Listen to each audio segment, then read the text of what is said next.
They gave me a blue wristband. At my own son's funeral. That's how the story really begins. A strip of cheap plastic, the kind you wear at the county fair to ride the Ferris wheel, or at a hospital when you're just another patient in line. Only this one was labeled guest. It was the basement of Maple Street Methodist. If you've ever been to a church basement in small-town America, you already know the scene. Cinder block walls painted beige in the 70s, and never refreshed folding tables covered in thin white cloths. The smell of percolated coffee that seeped into the tiles for decades. People carrying crockpots with hot handles. Someone's aunt setting down deviled eggs that will slide around until the last plate is cleared. And at the sign-in table they told me, "Family gets white friends, get blue." They didn't look me in the eye when they said it. I looked at the white ones.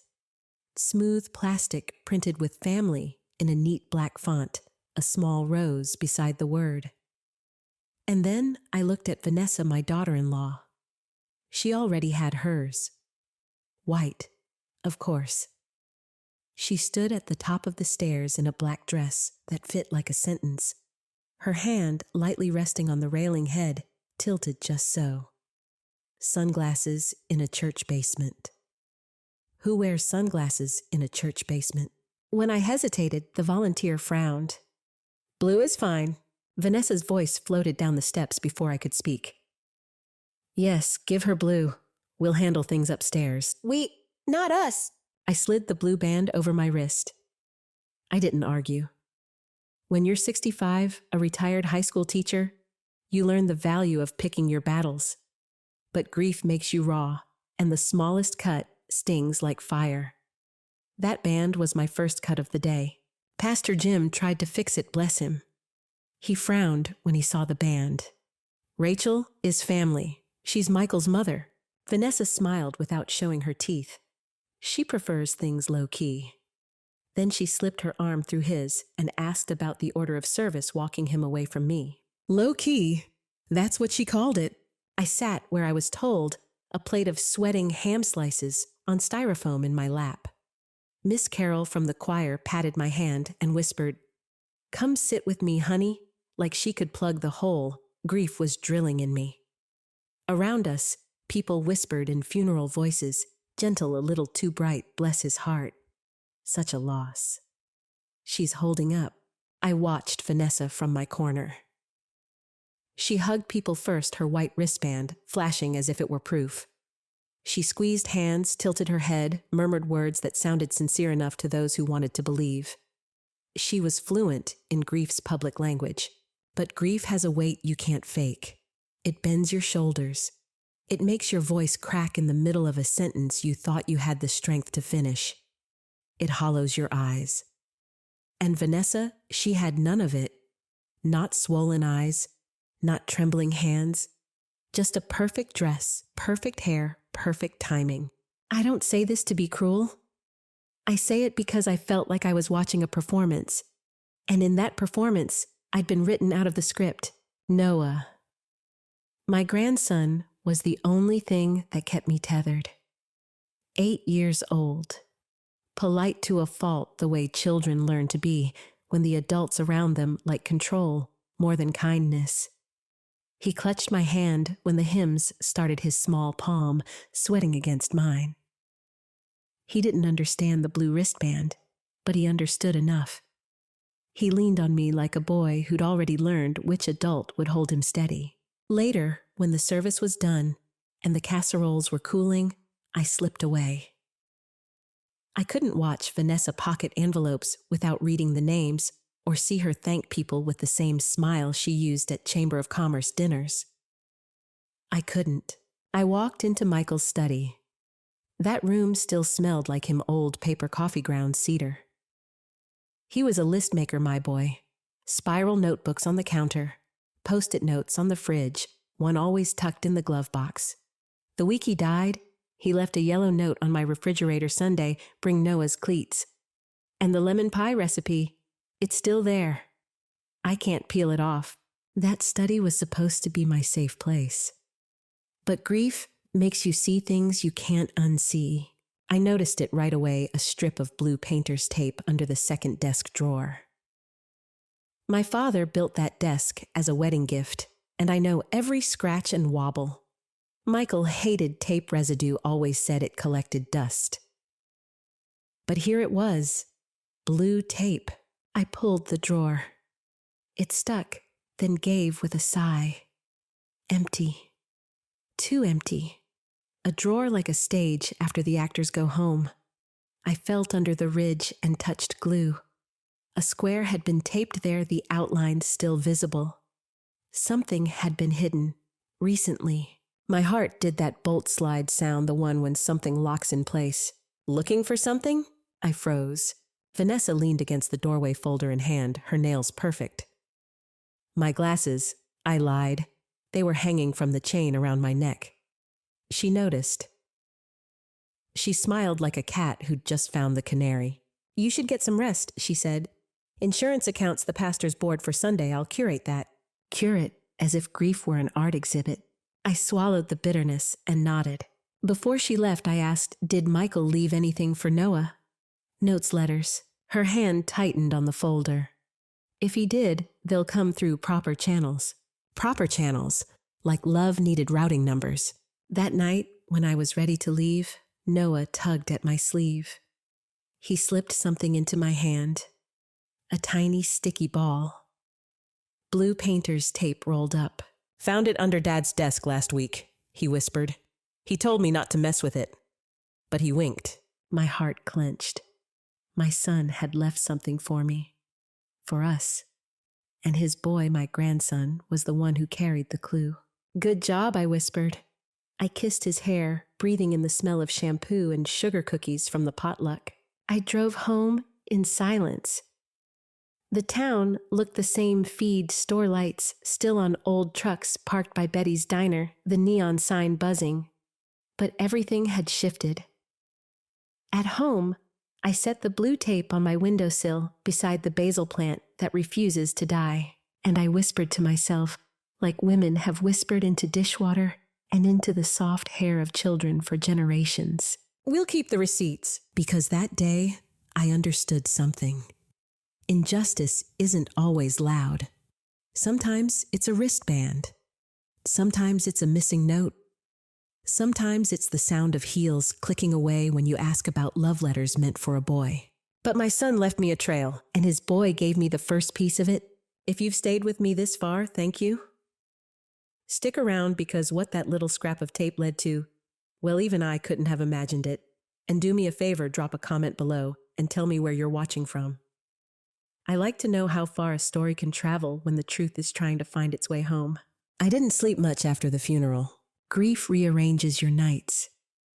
You think you'll collapse, that your body will shut down, but instead, you lie there with your mind replaying every word, every look, every half-swallowed suspicion.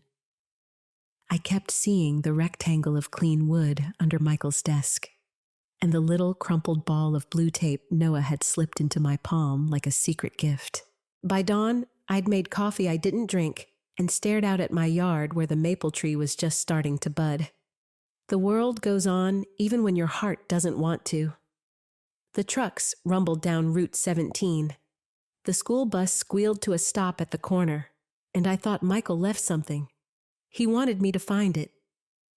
Don't let grief make you slow. The first days after Vanessa played her role to perfection. Black dresses, pearl earrings that hushed widow's tone.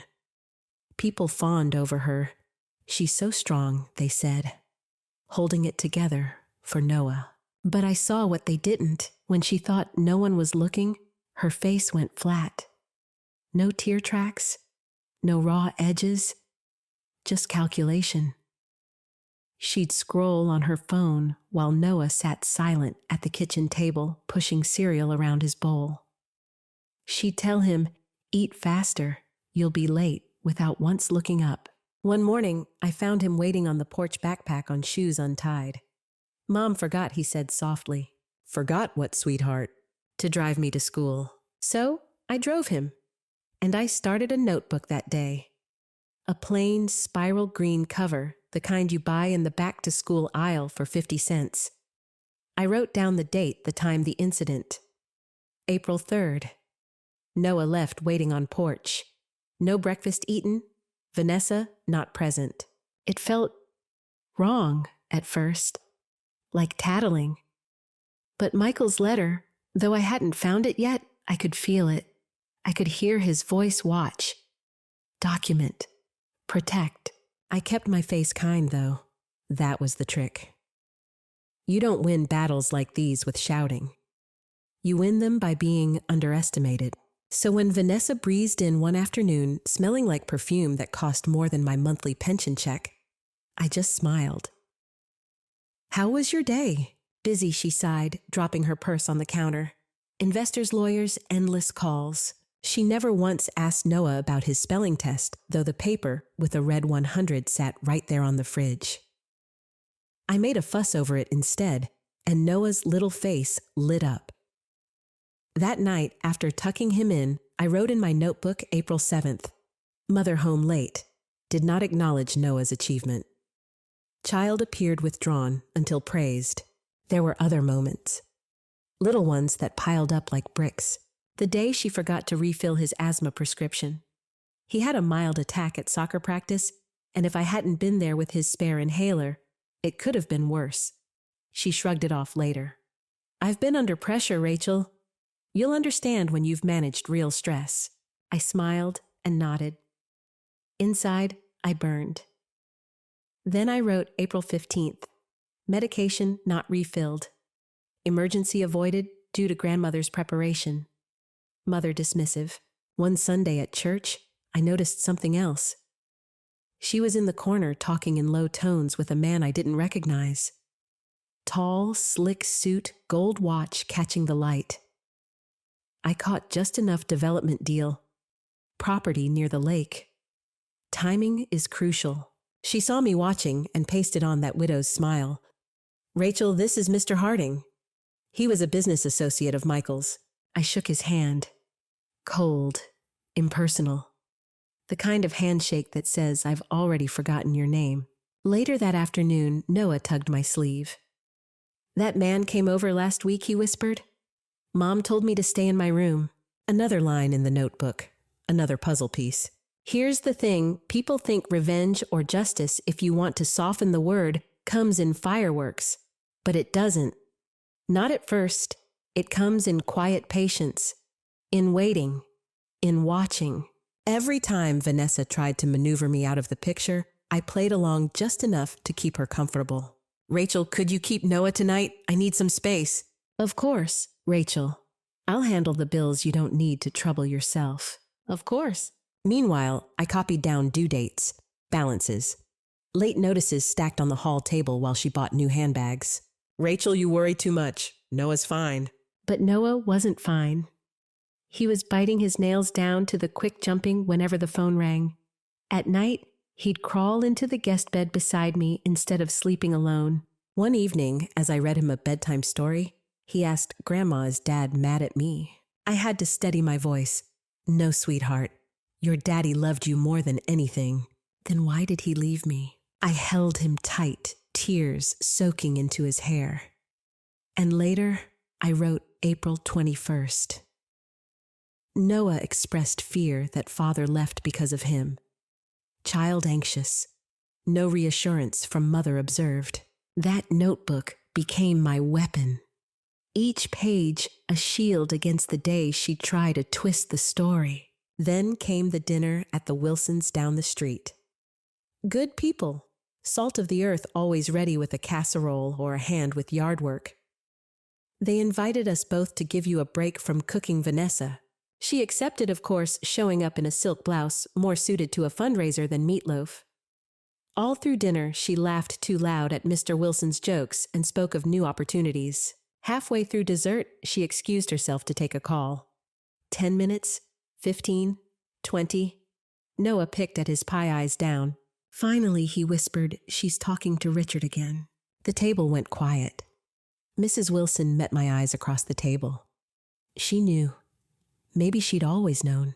When Vanessa came back, face glowing from whatever promises had been made in that call, she acted like nothing had happened. She kissed Noah's head, leaving a smear of lipstick he quickly wiped away. That night, in my notebook, April 28th, dinner at Wilson's. Mother absent 20 minutes on call with Richard. Child identified name, displayed embarrassment avoidance. I don't know when exactly suspicion turned into certainty. Maybe it was the night I caught her reflection in the living room window smiling at a text when she thought she was alone. Maybe it was the credit card statement I glimpsed on the counter with charges at a Miami resort. Or maybe it was Noah himself whispering, "Grandma, I don't like Richard. He calls me kid, like he doesn't know my name." But I knew. And I knew Michael had known too. That's why the will had changed. Why the house and the cars and the accounts had come to me. Why there was painter's tape under his desk.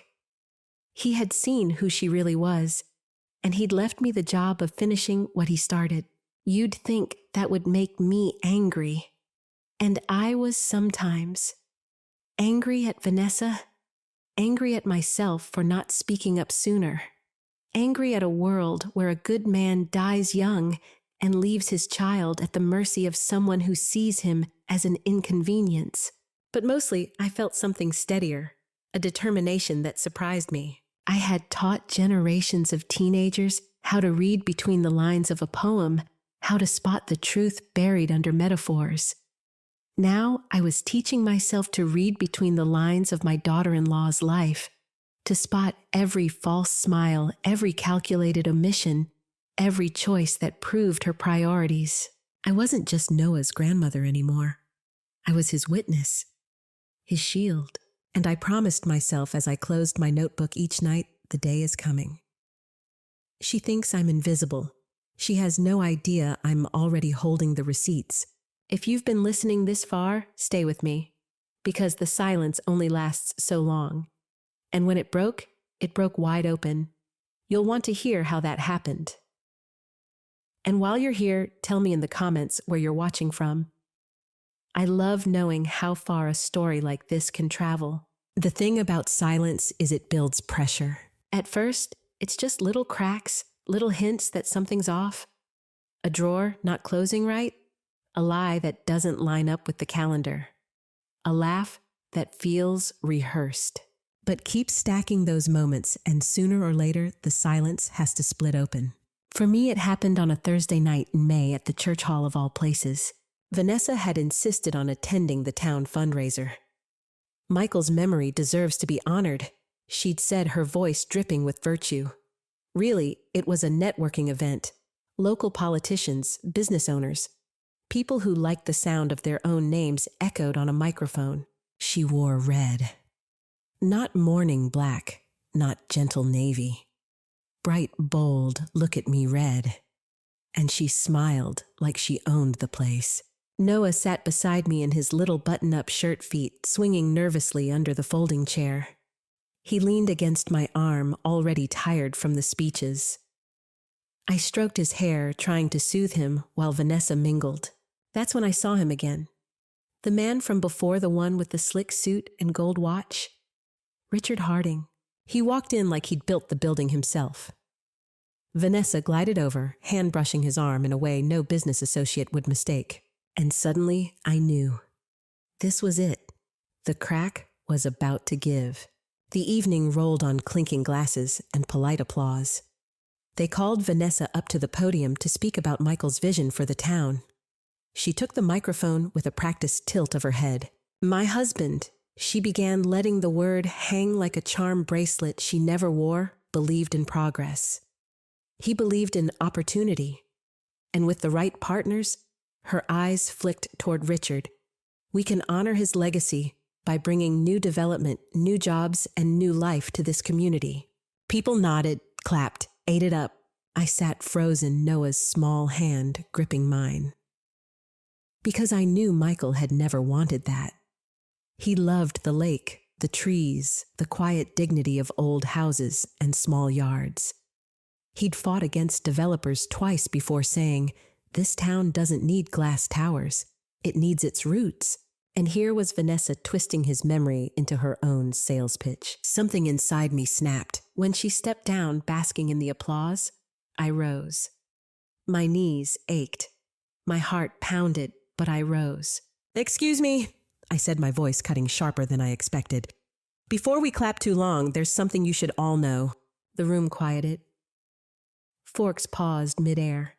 Vanessa turned her face frozen in that perfect smile. I reached into my bag, the green spiral notebook. The one filled with a month of observations, dates times proof, and tucked inside its cover, the letter. Yes, the letter. I hadn't told you this yet, but 2 weeks before, I'd finally found it. Hidden where Michael had meant me to look, taped under the drawer lining in his desk. My hands had shaken, pulling it free. His handwriting rushed but clear. His last words to me: "Rachel, if you're reading this, then you know. Protect Noah. Don't trust Vanessa. She's been meeting Harding in secret. They plan to liquidate everything. That's why I changed the will. Everything goes to you because you'll keep him safe." I'd kept it folded against my heart ever since. And now, here in front of half the town, I pulled it out. "Michael did believe in this town," I said, my voice steady. "But not in the way Vanessa claims. He left a letter, in his own handwriting. And I think you deserve to hear it." Gasps, murmurs. Vanessa's face blanched, then hardened. "Rachel, sit down. This isn't the time." But it was, so I read. Every line, slowly, so no one could pretend they misheard. The silence deepened with each word until you could have heard a pin drop. When I finished, I set the letter on the podium for all to see, and then for good measure, I laid my green notebook beside it. Here's the record of the last month. Times, dates, witnesses. Proof that Noah has been neglected. Proof that while she was planning a land grab with Richard Harding, her son was left hungry, anxious, forgotten. I looked at the crowd, eyes wide, breath caught. You want to honor Michael's legacy? Start by listening to what he actually said. Start by protecting his boy. The room erupted. People who'd clapped for Vanessa now whispered furiously. Mr. Wilson stood up first. "I can confirm that he said loudly, 'I saw Harding at her house,' more than once." Mrs. Jacobs, the school secretary, spoke next. "Noah's been late almost every day. I thought it was just grief. But now—" She shook her head. Even Pastor Jim, who rarely took sides, said quietly, "I prayed for clarity." "I think we've just been given it." Vanessa tried to laugh it off, to wave her hand. "This is absurd. You think a bitter old woman and a child can outweigh my word? Please." But the damage was done. Her mask had slipped. Everyone had seen it. Noah pressed into my side, whispering, "Grandma, are we safe now?" I hugged him close. "Yes, sweetheart, we're safe." Richard slipped out the back, his gold watch glinting like a coward's signal. Vanessa stayed frozen in her chair, lips thin, eyes darting like a trapped animal. Me, I didn't feel triumphant. Not yet. What I felt was release, like carrying a heavy bucket for miles and finally setting it down. For weeks I'd written, observed, endured. Tonight I'd spoken. Tonight, Michael's voice had spoken again through me, and there's no force on earth more powerful than truth finally spoken out loud. That was the night everything shifted. But as you'll see, exposure is just the beginning. Stay with me, because the fallout, that was a storm of its own. And I promise it left no one untouched. And while you're here, let me know in the comments if you've ever seen someone's mask slip in public. Those moments, they stay with you, don't they? The morning after the fundraiser, the phone wouldn't stop ringing. Not for me, people around here rarely call the old widow unless they need a casserole recipe or a ride to bingo. No, the calls were for Vanessa. I know because her name spilled across the local radio before I'd even had my first cup of coffee.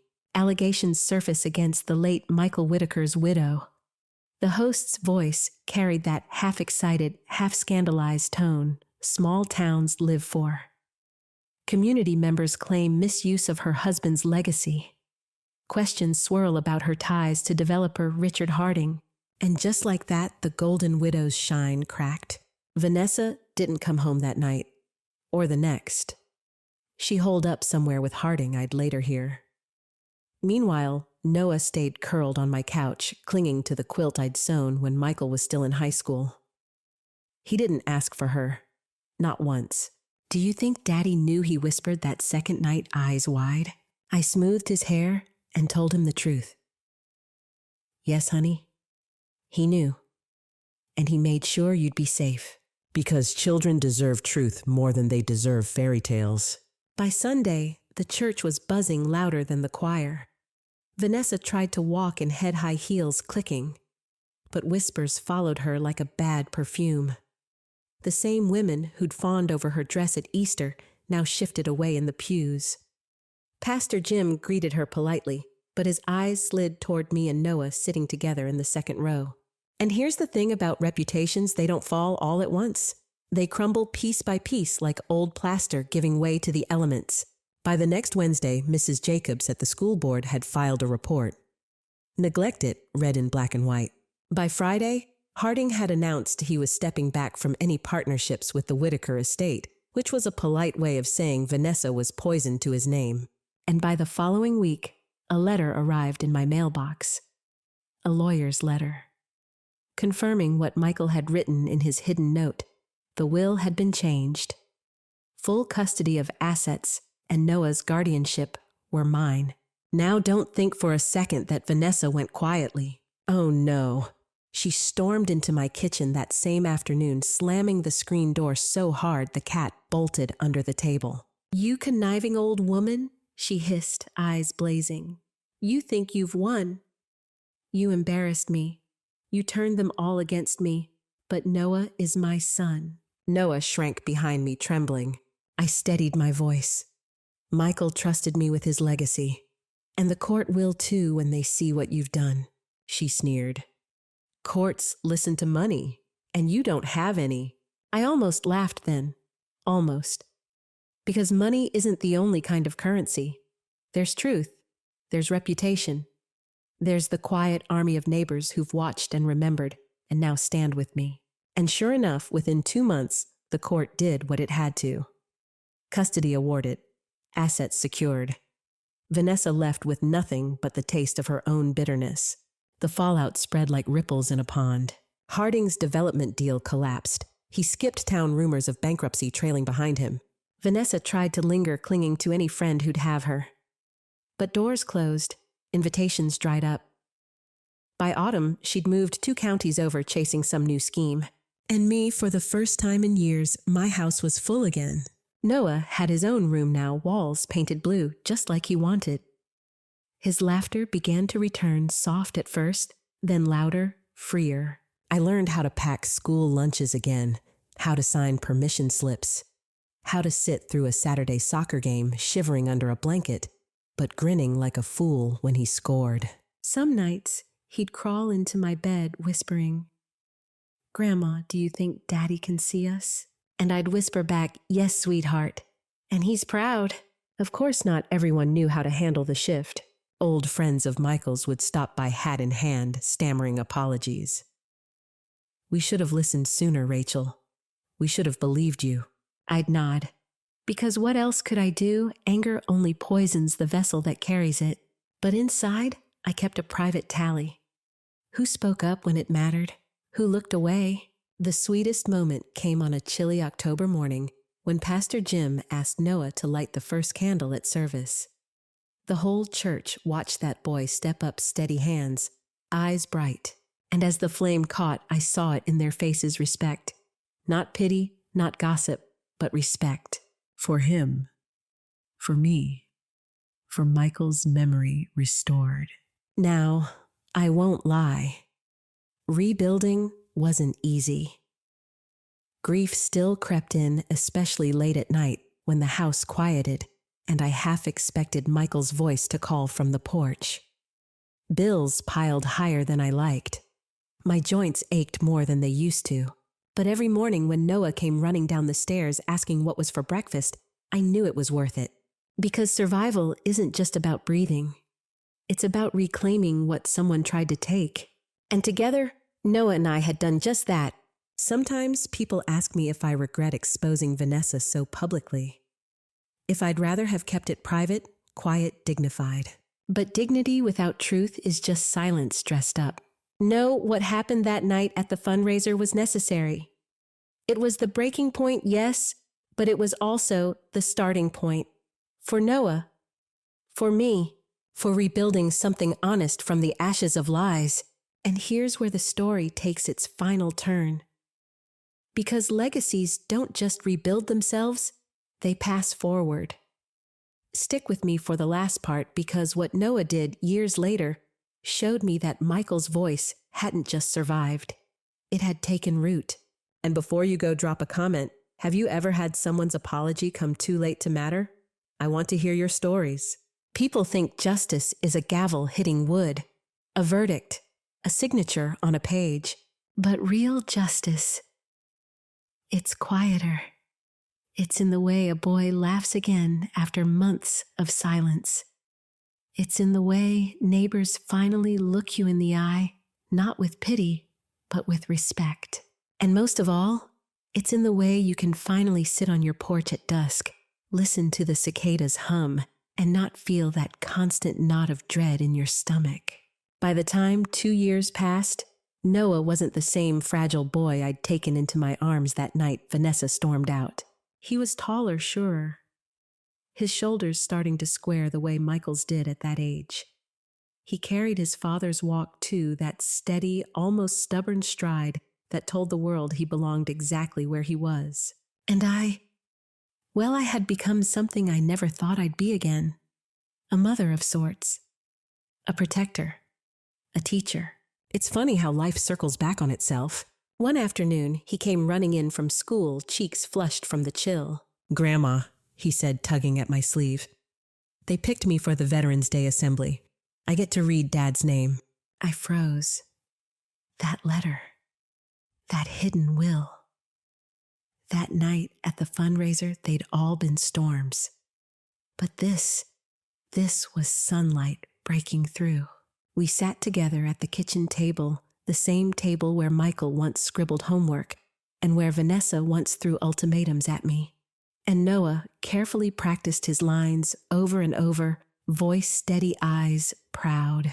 The morning of the assembly, I pressed his shirt just the way Michael used to like his own sharp creases and all. The gymnasium smelled like old wood and popcorn. Parents filled the bleachers. Teachers whispered into microphones. And then Noah stepped up to the podium, his small hand gripping the paper. My dad, he said, voice clear enough to hush 100 restless kids, was Michael Whitaker. He taught me how to fly kites, how to fix a bike chain, and how to tell the truth even when it hurts.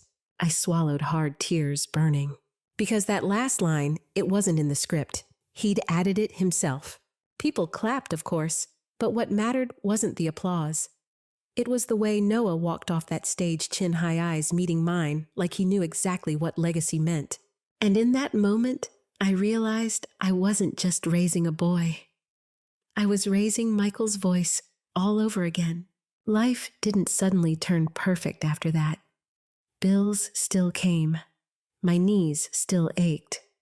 Some nights I still dreamed of Michael and woke up with tears wetting the pillow.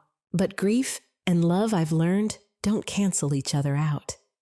They walk side by side.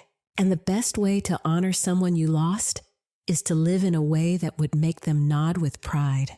Every spring, Noah and I plant something new in the yard. Tomatoes one year, peonies the next.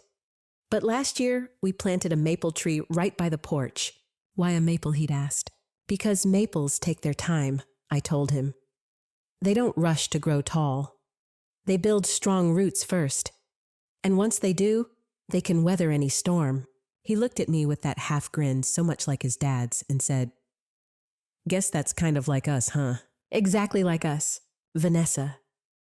She calls sometimes. Always from some new town, some new scheme. She'll ask about Noah, then pivot to her own troubles.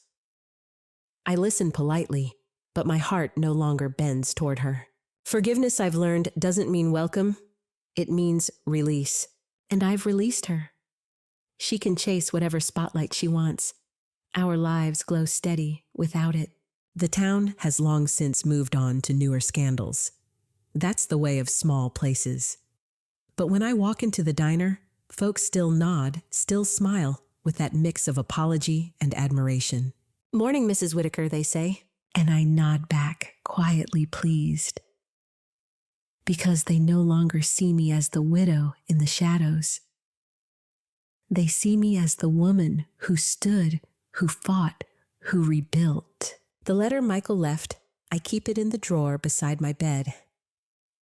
Some nights, when the house is still, I unfold it, his handwriting shaky from the illness he never spoke about, but his words steady as stone. "Tell Noah the real stories, Mom. Not just the good ones, the hard ones too. Tell him who people are when the lights are off, because that's where truth lives." And I do. Every night in little ways. Not fairy tales, not lies, just truth. So if you're listening to this, if you've made it this far, let me leave you with this. Justice doesn't always roar. Sometimes it whispers. Sometimes it looks like an old woman sitting with her grandson on a porch, watching a young maple tree stretch toward the sky. But make no mistake, it's justice all the same. Because they thought they could erase me. They thought they could twist Michael's legacy into something hollow. And yet, here we are.